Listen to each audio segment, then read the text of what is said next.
Donor Recognition 101 with Helen Arnold. Helen is with Arnold Olson Associates and has been working with nonprofits on capital campaigns since 1971. She recently authored Volunteering for the Genius. I'm Rachel Cruz with Presentations Inc. and Araya Digital Signage Suite. They are companies that specialize in custom donor recognition displays and digital signage software. Thank you for joining us today. How long have you been in the business of fundraising and capital campaigns? I did my first capital campaign for the Junior League of Chicago in 1971. Really? Wow. Yep. And you've been in fundraising kind of ever since then, or? I have been in either as a volunteer, staff, or consultant. I have been in the nonprofit arena for, hold on, let me count, over 50 years. Nice. So you've really seen a lot of changes then in how things are done. Oh, yeah. Where it used to be... In 1970, there were only 60,000 nonprofits in the United States. Oh, wow. And now there are 1.4 million. What are some mistakes that are often made by boards and organizations when in the beginning phases of a donor wall? I'm going to take donor wall as donor recognition. However, it may be a wall, it may be something else. I think one needs to get away from the visualization of only on a wall because there are a lot of other ways to do it. The first mistake organizations make is they don't think about it in the first place. That is the major one and happens more often than you think.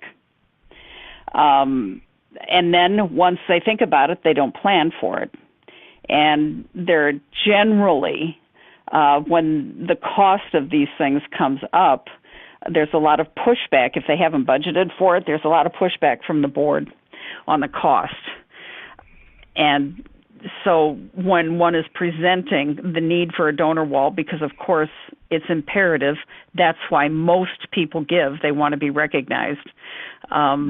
You have to clearly explain the return on the investment, that it's incredibly important that is very, very clear to the board. If they don't recognize their donors, they're not going to have donors very long.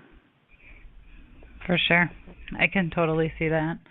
And when organizations are planning for a capital campaign like this, is there a percentage for construction of a wall or a donor recognition kind of piece that should go into that? I know that 8% to 14% roughly should go into fundraising or feasibility and that kind of planning, but is there something that's just for that piece that stays on the wall or in the building somewhere?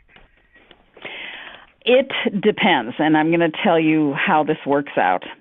At 8%, you're going to probably have to add 2% for donor recognition of one kind and another. That would be the wall, the parties, whatever, any giveaways you do. The larger the project, the lower the percentage is going to be for donor recognition. Because if you're recognizing 100 donors for a $1 million program campaign, and you're recognizing 100 donors for a $10 million campaign, they're going to take up the same space. So it's proportional.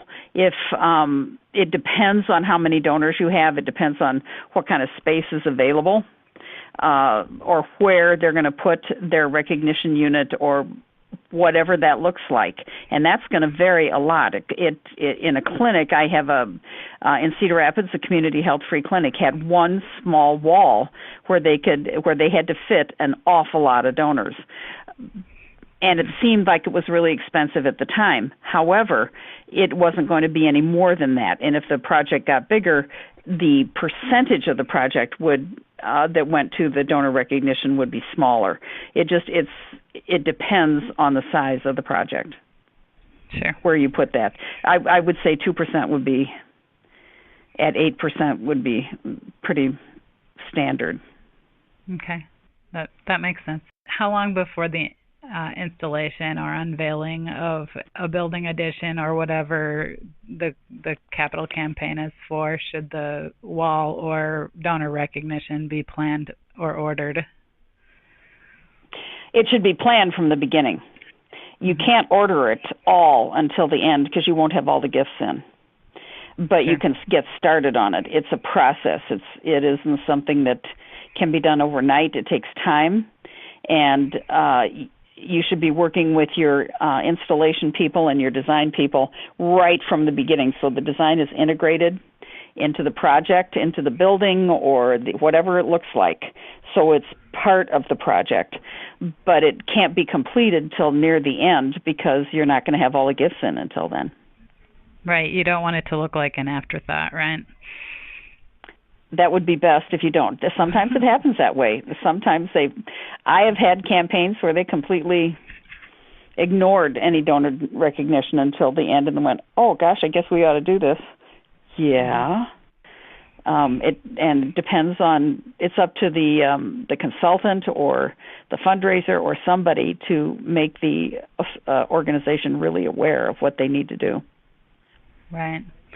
What types of recognition have you seen besides the walls? We were just talking about the fact that it's not always necessarily a donor wall, but sometimes it's something else. What other types of donor recognition are pretty popular now? If you can imagine it, it can be done. There are everything from waterfalls to carved trees. It can be anything. The beauty of presentations and of AREA is they have a history of never having any two projects look anything alike. You could not in a million years tell they came from the same company because they're so focused on the client. There are organizations that have donor trees, and each leaf is a donor, and they sell the same tree to everybody, and it all looks the same. Or the famous bricks in the floor, bricks in the wall. That's standard. You can, but you see it a lot, and it amazes me both how creative donor recognition units can be and how much some of them can look alike. And sure. Everything is all over. Anything is, you can go from the Vietnam Wall in Washington, D.C., where everything is etched in that beautiful shiny wall. All the names are etched. That's a remarkable piece of art all by itself. Right. I prefer donor recognition units that look like art or are interactive, something that is not super static, I guess is the word. That's sure. Just my preference. It's boring when it's really static. Right. What is the benefit between a digital or interactive wall as opposed to a physical piece of artwork, or a blend of the two? I think a blend of the two is better, probably the better of all worlds. And I love digital stuff, just love it. The problem is with that, you're limited. You may be limited. It depends on what you buy. You may be limited on the number of names you can show at one time. And if somebody wants to see their name, they may have to wait for it to scroll by or come up or whatever that looks like. There are those who really like to be able to attach their eyes to their name right away when they see the donor wall. So if you've got huge, and at that point you're looking at people who almost want their names on buildings. And there are a lot of people who give for that reason, and there's nothing wrong with that. You just need to understand your donor and what their needs are. And I think you need to it depends on the donor. If they're giving you $5 million, they may want something that feels more permanent than a digital scroll. It just depends. You have to sort of figure that out project by project. Sure, and there can definitely be a blend of the two where, Oh, sure, absolutely. maybe you set a price or a donation amount and go from there. Right. And anything under that amount is on your digital wall, and the rest are, getting an actual piece of the art. So. And having the digital wall, you can update it all the time because you're going to get donations constantly. And I know that when you have a permanent wall that's gone up, if somebody comes, particularly in an endowment or something like that, where it's a bigger piece that is more permanent in an organization, if somebody comes later and gives a big endowment gift, they're going to want to see their name on the wall. But if you've already got those names up there alphabetically and made no accommodation to insert new names, there's a problem. Right. Right. And that might be something where you can get the digital name up right away, but then, once every 6 months or once a year, you order the new pieces, so you're not constantly putting it out there as well. Correct. So that kind of stands for two different purposes as well. When you add the digital. It is immediate. Digital is immediate. That's the blessing in that. And sure. People are thanked right away, and if they feel valued, then they're going to keep giving. And that's right. That's important. Yeah. So the considerations then of whether to add the name just as a digital piece or actually a physical element may depend on the amount of donations and also the cost of that physical element, right? The bar might Correct. be set higher if it's a carving into a rock as opposed to something that. If you have to recast a brass plate every time somebody gives another gift, it can get awfully expensive. Right. So. It depends. You have to, that's knowing the client and knowing the organization and how their gifts come in and how they look at their campaigns of if they're going to have a cutoff date on donations for recognition. It depends. Every campaign is different that way, and every organization has different needs. So you have to. It takes a lot of conversation and a pencil and paper before anything concrete is manufactured, so you're not wasting money. Right. Because there are donors who really get very offended at the cost of recognition items. They get very upset. I can imagine so. It depends on what their purpose for giving is, right? If they're giving because they just want their money to go to the research or to go to the treatment, as opposed to go to a piece of a building that, is also beautiful. And what is the best placement of a donor wall within a hospital or a college or a school or any organization? Well, those are pretty large entities. There are smaller nonprofits and larger nonprofits. It depends on their plant. If the campaign is for a specific college and a university, if it is for a specific use, if they have a history museum connected with the university, then of course the donor recognition should be in the museum. If it is for the College of Law or the College of Dentistry or whatever, it should be in that college. It shouldn't be at the foundation. Where else would you put it? Because the other part of it is when people come into that college, they are potential donors to that college. They're interested in it or they wouldn't be there.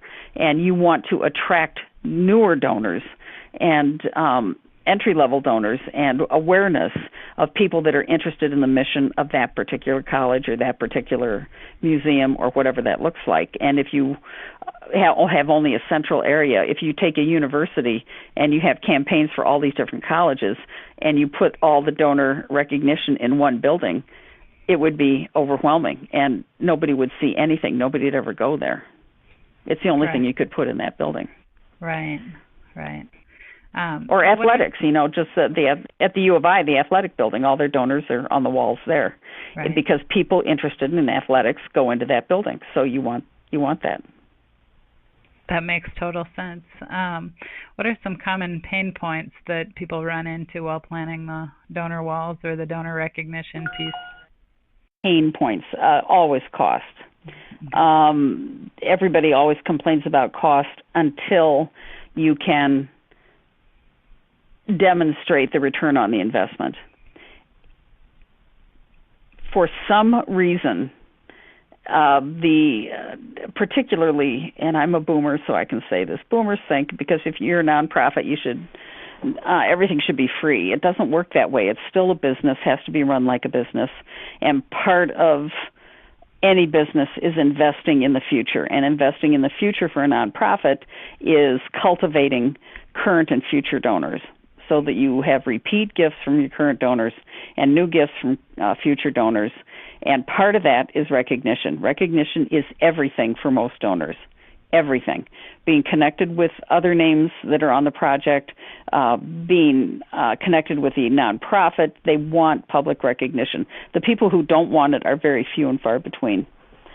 Okay. And then you have to honor that, of course. But it is quantifiable, and you can do a report, and there is a return on investment process that any good consultant can give the organization.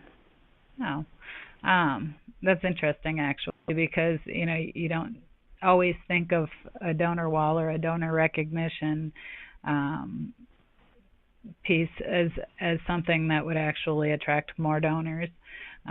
Because sometimes it is a capital campaign that just ends, right? But some things are ongoing research, or there's always new things to build, new equipment to buy in hospitals and colleges and that as well. So do you have any tips for creating donor walls that will attract future donations? Uniqueness, a unique flavor that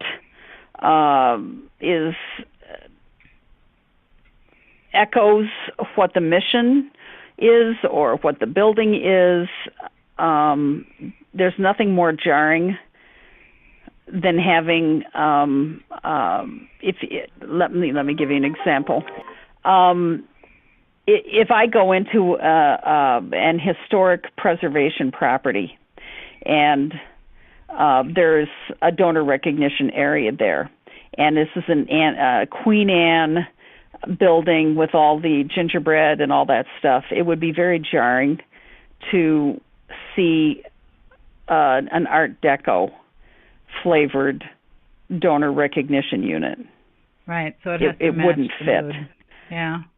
Well, yeah, it has to reflect its environment, I guess is the best way to put it. Right. Or reflect the mission. Well, that makes sense. The same clinic, community health free clinic. The donor wall there's a unit on it that is a cutout of people, because the clinic is all about people, and so you're echoing what they're doing by, and that's in two places in the clinic, in donor recognition, and it echoes what the clinic is doing. If there were a musical note there, it wouldn't make any sense. Right. Well, that makes sense. That makes total sense. Yeah, you're going to have a totally different presentation for something like, a pediatrics unit than you are for, say, a recreational entity within a community too. So you also you have to look at materials too, and color and all that stuff, and that's where the art comes in. But right. In our day and age, I think it would be, you can change the art, you can change a whole bunch of stuff on digital displays that you can't change on static displays. So there's got to be a balance there, and there's so much creative stuff you can do with digital that was never available until the recent years. So that's a really, really exciting thing. And since I live in Las Vegas, I see all that digital stuff all the time. It's all around you, I'm sure. On all the signs, and it's very creative, and what they can put up and display is very compelling to watch, which is, of course, driving up and down the strip, the point of the exercise. The most compelling sign draws people in. Right. Yeah, and you don't become numb to that, I don't think. Right. Unless it's Right. kind of a boring display or whatever. You just don't become numb to it because we're so used to seeing it on television and on the computers and everywhere else too. So. But there are those donors who want to see their name carved in stone and at the top of the list. So that has to be taken into account too. There is no one answer that's easy for every organization. They have to actually pay attention and think it through. Right. Yeah, it has to be about what the mission is for their organization as well. Right. And reflect that. That makes sense. And it should take thoughtfulness. It should not be a throwaway part of the project. It should not be, oh yeah, I guess we got to do this attitude. It should take thought, and it should take attention, and it should take time. And sometimes I'm sure when you are trying to raise money for something that's bigger and better and maybe more important, it is hard to think about putting some of that money towards something that's just attractive and recognizes those people that were a part of it. But it is important to do that. If you don't, you're going to not be in business long. If you don't take care of your donors, it's all about the relationships you build and the relationships you keep.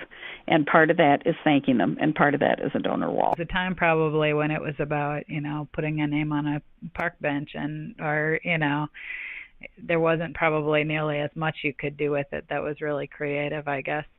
But now it's kind of a limitless way to show gratitude, it is. Isn't it? And there's also the hole that everybody always falls into. I don't care where you are. Of that's the way we've always done it, and that's the way it's always been. Right. Which I think are death to anybody. Yeah. It's a good way to put yourself in a hole completely, wherever. Sometimes if you think that way, yeah. But a lot of people do. Yeah. Sometimes change is You have good to at least be open to it. Right. And if you mix things up a little bit, you might be surprised. So. Yep, it's a shock. Well, good. Thank you. All right, my dear. Good to talk to you. Yes, thank you so much for your time today. We hope that you enjoyed today's video, and we'll look forward to joining Presentations and Araya for future informational videos. Thank you and have a great day.